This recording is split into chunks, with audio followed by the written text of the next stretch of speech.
This is Jackie McMillan of thrivewithautism.ca. Hi, this is Jackie of Thrive with Autism. It's now 3 mornings since I went and did the training for the educational assistants for the local board of education. And I mostly have my brain back, which is lovely. It's very frustrating not being able to put one foot or one task in front of another and have things that would normally take me half an hour extend to 3.5 hours as I really struggle to put things in the right order and get them done. Yesterday, pain levels came down significantly. I did a sauna with one of my neighbors, which was really nice, getting a chance to connect. And I was in a lot of emotional turmoil as I sorted and sifted through the way I feel when these kinds of things happen.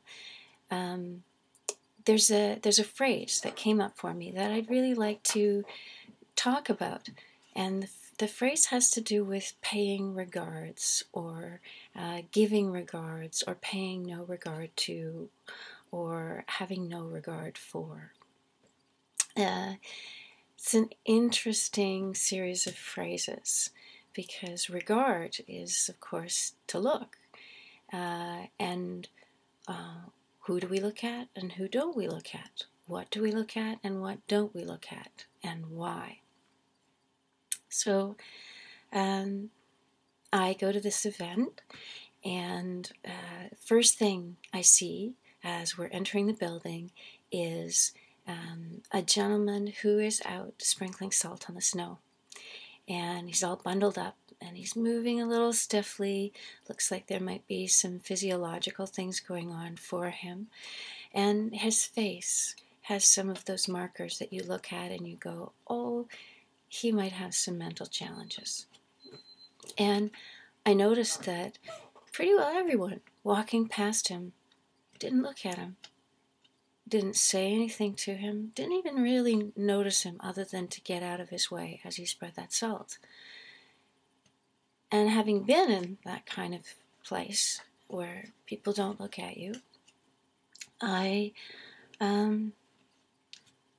smiled and I said thanks as I walked past, and he gave me a little nod, and we went in, and there's this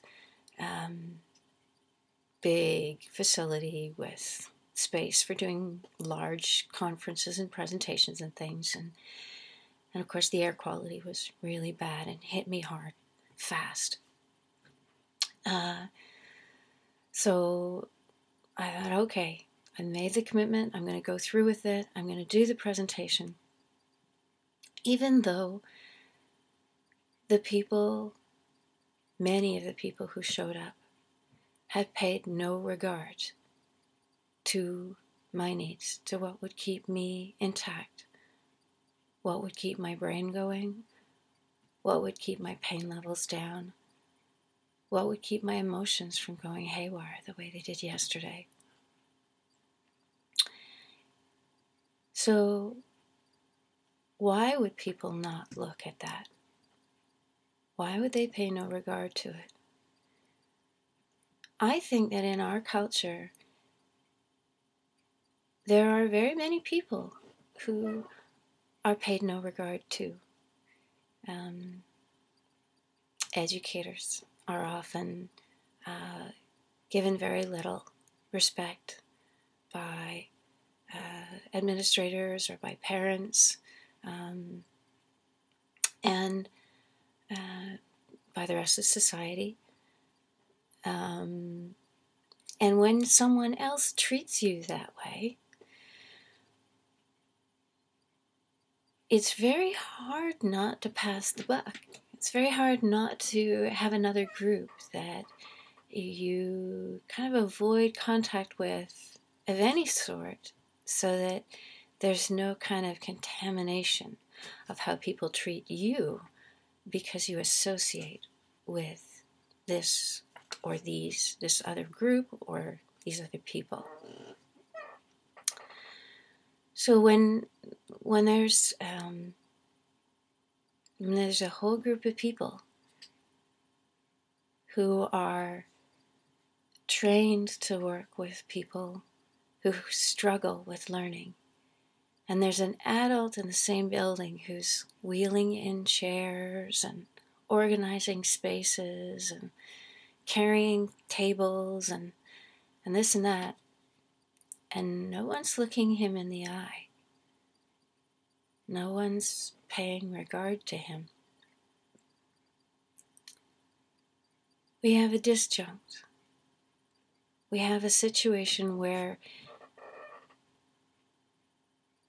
the people who are most hopefully empathic for children with challenges have failed to give their regard to or have regard for an adult with these challenges who is supporting the space for them, and another adult with these challenges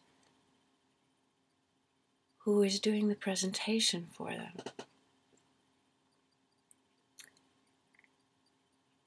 There's a lack of understanding, and I think at the core, it's not so much a lack of respect as it is a fear that people will think I'm like that if I associate with this person.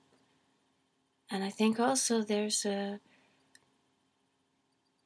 disregard for the people around us because we're forgetting how to be a community.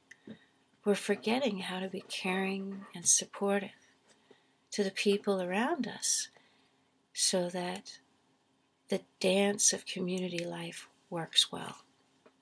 And we're forgetting this because in many ways our media is making us more and more afraid of spending time in our communities with other people.